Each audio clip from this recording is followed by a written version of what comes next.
다윗이 고백한 이 고백을 그대로 되뇌일 때가 많은데요.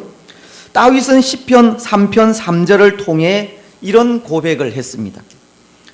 여호와여, 주는 나의 방패시요 나의 영광이시요 내 머리를 드시는 자이시니이다. 하나님에 대한 저의 고백이 하나님은 내 머리를 들어주실 분으로 고백을 한다는 겁니다. 그런데 하나님에 대한 이런 고백은 하나님께서 언제 어떤 방법으로 나의 머리를 들어주실까 하는 기대를 가지게 하는 겁니다. 하나님에 대한 고백은 때로 그렇게 기대하는 그대로 당장 나타나지 않을 때도 있지만 그것이 이루어질 것에 대한 기대감으로 기다리는 삶을 살게도 하는 겁니다. 그리고 그런 기대와 기다림이 그럼에도 불구하고 감사의 삶을 살게 하고 그럼에도 기쁨의 삶을 살게 하는 겁니다. 하나님에 대한 믿음의 고백은 고백하는 그대로 살게 한다는 겁니다. 신약 성경인 히브리서를 묵상하다 보면 믿음장이라고 불리는 11장의 말씀을 대할 수 있는데요. 그 장에 기록된 수많은 믿음의 사람들도 그런 모습을 보이고 있습니다. 형에게 죽임을 당한 아벨로부터 죽음을 보지 않고 하늘로 올라간 에녹, 믿음의 조상인 아브라함, 그리고 사사인 기드온과 삼손, 왕인 다윗, 사무엘을 비롯한 수많은 선지자들에 이르기까지 그들이 살다간 삶도 하나님에 대한 고백 그대로의 삶을 살았다는 겁니다. 그래서 그들이 살다간 삶의 특징을 요약하면 세 단어로 요약을 할 수 있는데요. 그것은 소망과 인내와 용기라는 단어입니다. 믿음의 사람들은 소망과 인내와 용기의 삶을 살다 갔다는 겁니다. 히브리서 11장 13절이 이 사람들은 다 믿음을 따라 죽었으며 믿음을 따라 죽었으며 라고 말씀하고 있듯이 이들은 하나님에 대한 믿음을 가지고 하나님만을 의지하며 모든 것을 하나님께 맡기는 삶을 살았기에 그들의 삶은 자연히 하나님께서 도우실 것이라고 하는 기대, 즉 소망의 삶을 낳게 하였고 또 그들이 가진 그 믿음은 고난을 감당할 수 있는 능력, 곧 인내할 수 있는 힘도 기르게 한 겁니다. 그리고 하나님에 대한 그들의 믿음은 때로 순교자들이 죽음 앞에서도 담대히 죽음을 맞이했던 것처럼 죽음과도 같은 고통 앞에서도 그것을 이길 수 있는 용기를 갖게 한 것입니다. 믿음의 사람들은 그들이 가진 믿음으로 소망과 인내와 용기의 삶을 살았다는 겁니다. 그들은 그들이 고백한 그대로 살고 그들이 고백한 그대로 행동할 수 있었다는 겁니다. 그러니 오늘 우리도 우리가 믿는 하나님에 대해 어떻게 고백하느냐가 얼마나 중요한지 모릅니다. 우리도 우리가 고백하는 그대로 하나님을 믿게 되고 우리가 고백하는 그대로 행동하게 되기 때문입니다. 오늘 말씀도 보십시오. 오늘 우리는 예레미야 선지자가 부른 슬픈 노래의 마지막 부분을 읽었는데요. 예레미야는 그가 부른 슬픈 노래의 마지막 부분을 통해 강조하고 나타내려고 한 부분이 있는 것 같습니다. 그것은 그가 믿고 고백하는 하나님에 대해서입니다. 예레미야도 그가 믿는 하나님에 대한 이 분명한 고백을 하고 있다는 겁니다. 19절은 이렇게 말씀하시지 않습니까? 여호와여, 주는 영원히 계시오며 주의 보좌는 대대에 이르나이다. 예레미야는 여호와 하나님은 영원하신 분이시고 모든 권세와 능력을 가지신 분이라고 하면서 그가 믿는 하나님을 자비로우신 하나님, 신실하신 하나님, 회복하시는 하나님으로 고백하고 있는 겁니다. 그런데 여러분, 사실 예레미야의 이 고백은 지금까지 그가 이 애가서를 통해 기록한 내용과는 좀 다른 것 같습니다.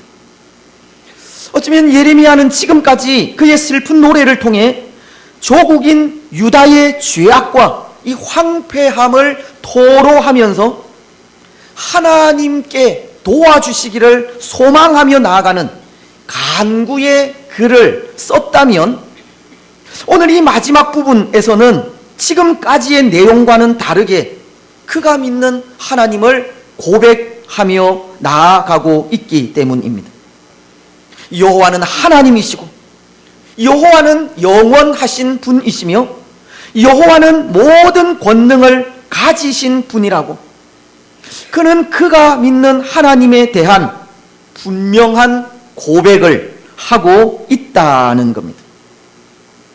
예레미야는 하나님은 바로 이런 분이시다라고 자신이 믿는 하나님을 고백하고 있는 겁니다. 여러분, 여기 무슨 의미가 있겠습니까? 예레미야가 지금까지 그가 기록한 글의 내용과는 다르게 하나님에 대한 분명한 믿음의 고백을 하고 있다면 여기 무슨 의미가 있겠느냐는 겁니다. 그에게는 그런 마음이 있었습니다. 하나님에 대한 확신입니다. 오늘 예레미야가 애가서의 마지막 부분을 통해 하나님에 대해 분명한 고백을 하고 있는 것은 그가 믿는 하나님께서 무너진 유다를 회복시킬 것이라고 하는 확신을 담고 있다는 겁니다. 하나님만이 유일한 소망이라는 마음을 담고 있다는 겁니다.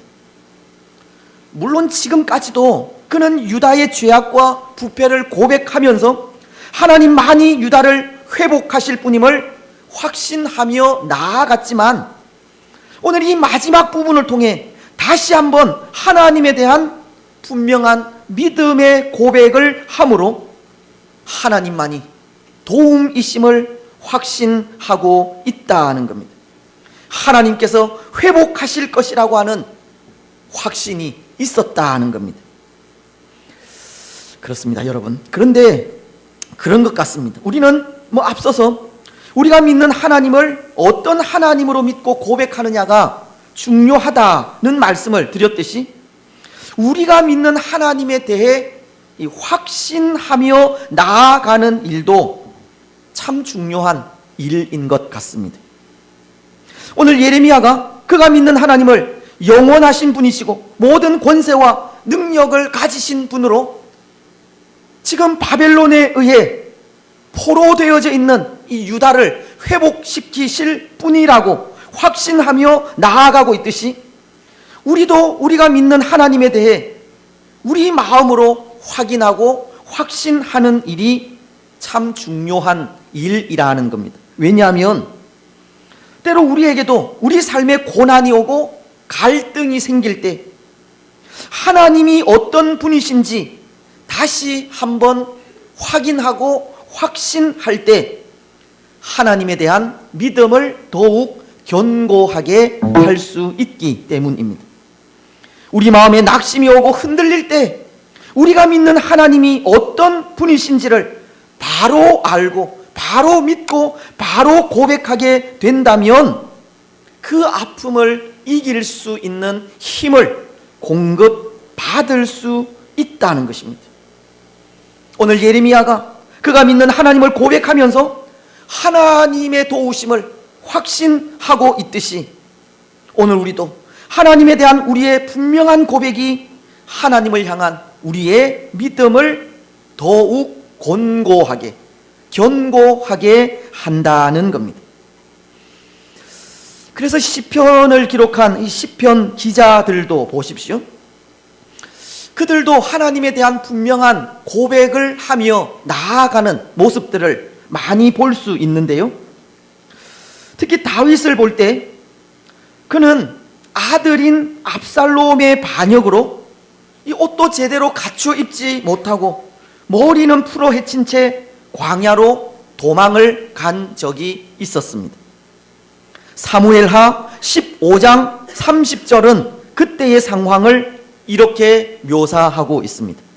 다윗이 감람 산길로 올라갈 때에 그의 머리를 그가 가리고 맨발로 울고 가며 그와 함께 가는 모든 백성들도 각각 자기의 머리를 가리고 울며 올라가더라. 다윗은 아들인 압살롬의 반역으로 옷도 제대로 입지 못한 채 머리는 풀어헤치고 맨발로 광야로 도망을 한 적이 있었다는 겁니다. 그런데 그런 상황 속에 다윗은 하나님께 이런 고백을 하며 나아갑니다. 시편 3편 3절과 4절입니다. 여호와여, 주는 나의 방패시요 나의 영광이시요 나의 머리를 드시는 자니이다. 내가 나의 목소리로 여호와께 부르짖으니 그의 성산에서 응답하시는도다. 다윗은 아들인 압살롬의 반역으로 이 광야로 도망하는 그 황망한 중에 자신이 믿는 하나님을 다시 한번 확인하기를, 하나님은 나의 방패시요 나의 영광이시요 나의 머리를 들어주시는 하나님이라고. 하나님은 방패같이 나를 지키시고 지금 당하고 있는 이 굴욕으로부터 다시금 머리를 들게 하실 영광의 하나님이라는 것을 고백하게 된 것입니다. 그는 하나님만이 도움이라는 것을 고백했다는 겁니다. 여러분, 그럴 때 그는 도움이신 하나님의 은혜를 입을 수 있었는데요, 그는 하나님께서 자신의 기도를 응답해 주셨다고 하는 확신을 4절을 통해 하게 되었고 5절을 통해서는 이렇게 말씀을 하고 있기 때문입니다. 내가 누워 자고 깨었으니 여호와께서 나를 붙드심이로다. 다윗은 광야의 한 굴에서 아들 압살롬을 피하여 도피 생활을 하는 중에 내가 누워 자고 깨었다라고, 그는 하나님의 도우심을 입어서 평안함을 누리고 있음을 고백하고 있는 겁니다. 그럴 수 없는 상황이지만 그는 누워 자고 깨었다고 평안함을 하나님으로부터 받아 누리고 있음을 전하고 있다는 겁니다. 그렇습니다. 오늘 다윗의 이 모습은 이 하나님에 대한 분명한 고백이 얼마나 중요한지를 가르치는 겁니다. 하나님에 대한 분명한 믿음과 분명한 고백이 기도의 응답과 확신으로 다가오기 때문입니다. 하나님에 대한 분명한 고백은 환난의 때나 고난의 때에도 변함없이 하나님의 이름을 믿음으로 부르게 하기 때문입니다. 하나님을 힘입어서 그 어떤 고난도 능히 이기게 하기 때문입니다. 사랑하는 여러분, 오늘 우리는 어떻습니까? 하나님에 대한 오늘 우리의 고백은 어떠합니까? 하나님에 대한 분명한 믿음과 분명한 고백이 오늘 우리에게 있습니까? 그래서 우리가 믿고 고백하는 그대로 우리의 모든 삶을 하나님께 맡기는 삶을 살아가고 있습니까?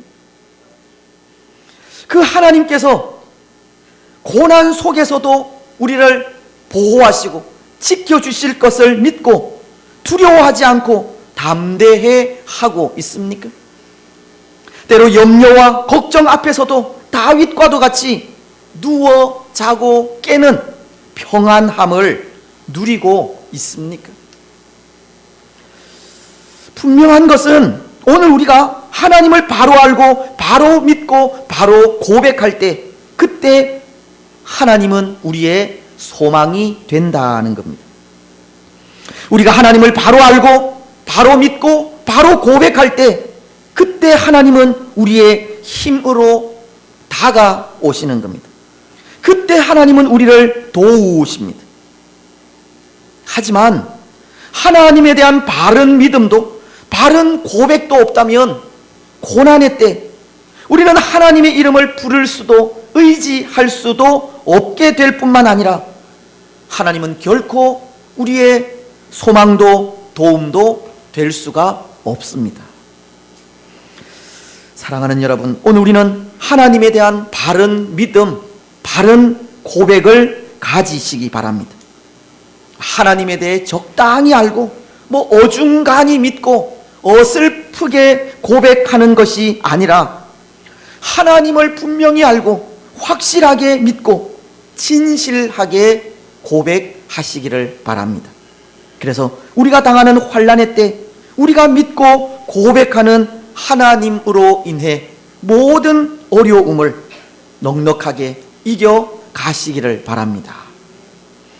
오늘 예레미야가 에가서의 마지막 부분을 통해 자신이 믿는 하나님을 분명히 알고 믿고 고백하고 있는 것이 하나님만이 소망임을 확신하는 모습이듯이, 오늘 우리도 우리가 믿는 하나님에 대한 분명한 고백을 통해 하나님만이 소망이고 도움임을 확신하면서 살아가시기를 바랍니다. 그래서 오늘 계속되는 말씀을 보시면 예레미야는 그가 확신하는 하나님을 더욱 의지하고 있는데요, 21절은 이렇게 말씀하시기 때문입니다. 여호와여, 우리를 주께로 돌이키소서. 그리하시면 우리가 주께로 돌아가겠사오니 우리의 날을 다시 새롭게 하사 옛적 같게 하옵소서. 근데 여러분, 여기 이 예레미야의 이 고백, 우리의 날을 다시 새롭게 하사 옛적 같게 하옵소서라고 하는 이 고백 속에는 이미 무너진 유다를 다시금 회복시키시는 주체가 있다는 것을 가르치는 것 같습니다. 이 말씀이 우리를 주께로 돌이키소서, 그리고 우리의 날을 다시 새롭게 하사라고 하시듯 황폐한 유다를 다시금 주께로 돌이키게 하는 분이 있다는 겁니다. 여호와 하나님이십니다. 하나님께서 무너진 유다를 회복하시는 주체가 된다는 겁니다. 그런데 여러분, 이것이 가르치는 것이 무엇이겠습니까? 하나님께서 무너진 유다를 회복하실 주체가 된다는 것은 무엇을 의미하겠습니까? 하나님께서 하신다는 겁니다. 그리고 하나님께서 하셔야만 한다는 겁니다. 유다의 회복은 유다 민족 스스로에게서 나오는 것이 아니라 하나님으로부터 나온다는 겁니다. 그래서 오늘 그것을 기억한 예레미야는 하나님께 소망을 두고 더욱 하나님만 의지하고 있는 겁니다.